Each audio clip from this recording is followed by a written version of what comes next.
Welcome to this explainer.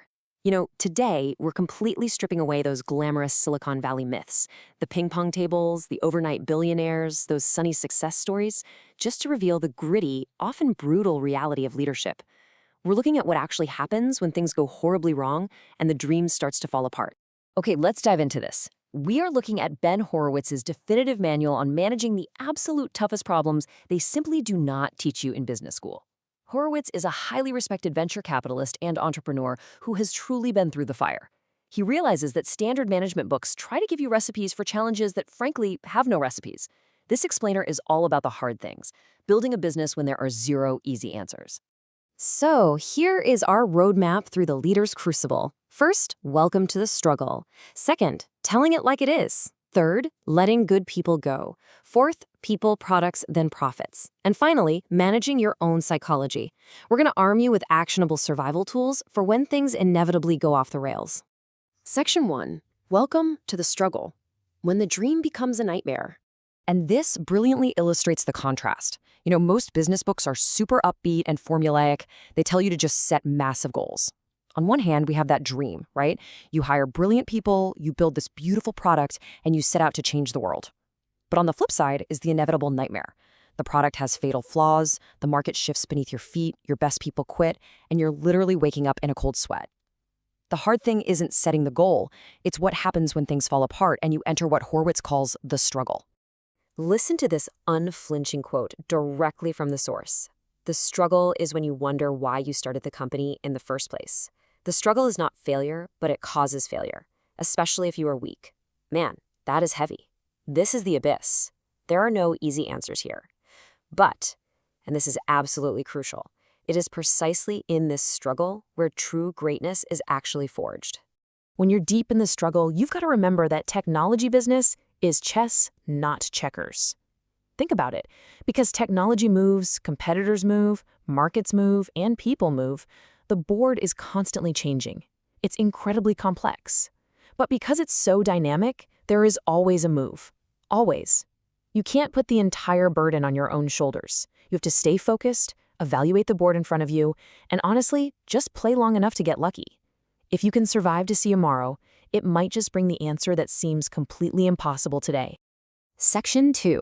Telling it like it is. Radical transparency in crisis. Now, what's really interesting about this concept is how it flips standard logic.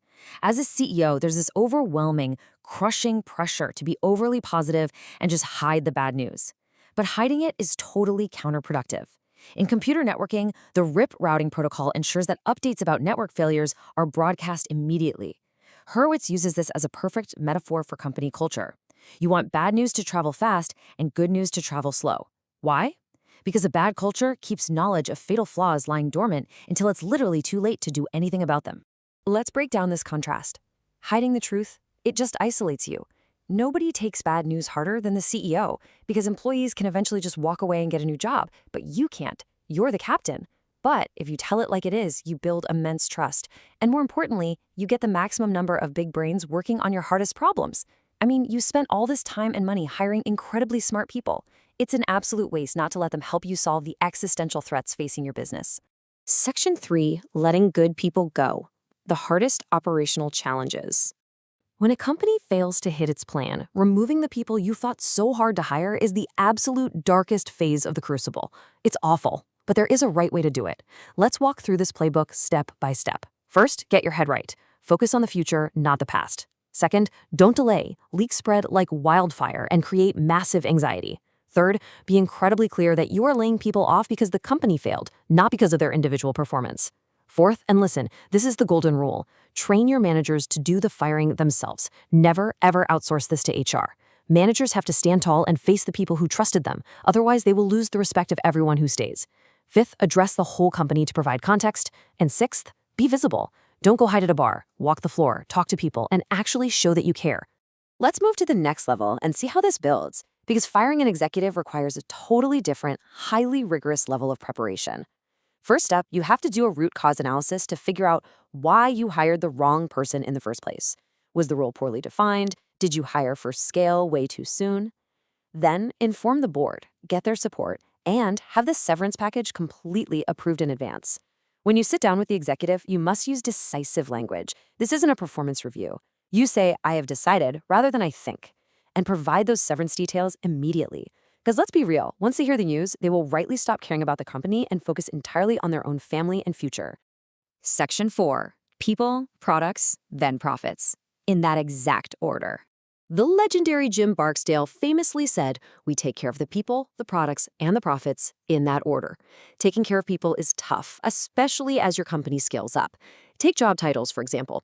We have a fascinating contrast here. On one hand, Mark Andreessen believes titles are the cheapest thing you can possibly give an employee. If making someone a VP of everything costs $0 and makes them feel better, just give it to them.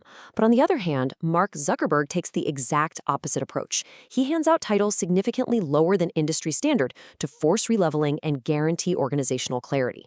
Neither is inherently wrong, but you must be disciplined about the path you choose. And speaking of highly intentional environments, let's look at Amazon. Company culture isn't some vague, warm feeling. It is a system programmed into daily behavior that distinguishes you from competitors. Jeff Bezos wanted Amazon to be the ultimate price leader.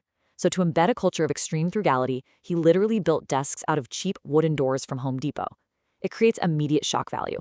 When a new hire asks why they're sitting at a door, the answer is always, we look for every single opportunity to save money, so we can deliver the best products for the lowest cost. Culture requires those kinds of provocative mechanisms. Now, here is a hard truth. Intelligence alone does not make a good employee. Watch out for these destructive archetypes. First, the heretic.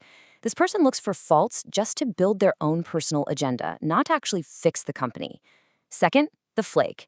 We all know one of these, right? Brilliant, but totally, completely unreliable. And third, the jerk. Their asinine behavior just completely cripples communication. At scale, if a brilliant executive is a raging jerk, keeping a huge team on the same page becomes literally impossible. They will absolutely poison your team. So what do you do with a brilliant jerk?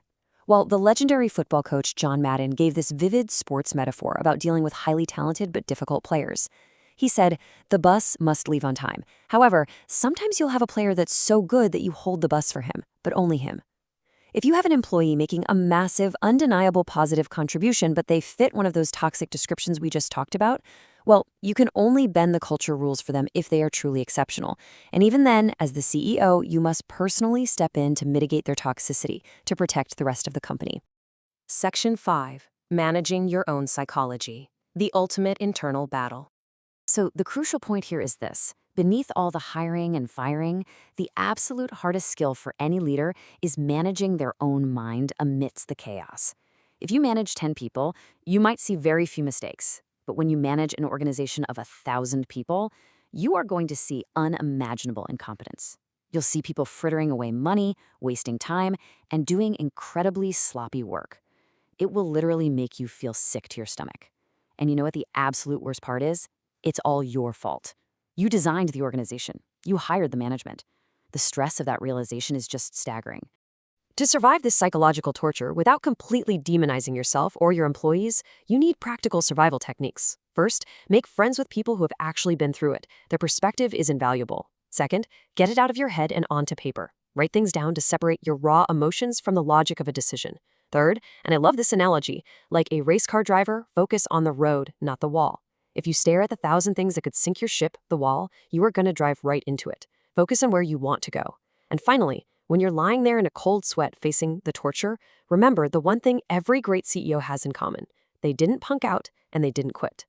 Which brings us to a final provocative thought to wrap up this explainer.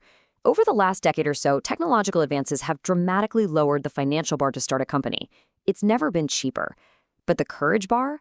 That remains just as high as it has ever been. In leadership, you constantly face choices between doing what is popular and easy versus doing what is lonely, difficult, and right. Every hard, correct decision makes you more courageous. Every easy, wrong decision makes you more cowardly. So I'll leave you with this. When you inevitably find yourself deep in the struggle, do you have the courage to make the hard, right decisions and build a truly courageous company? Thank you so much for joining me for this explainer. Until next time, keep learning.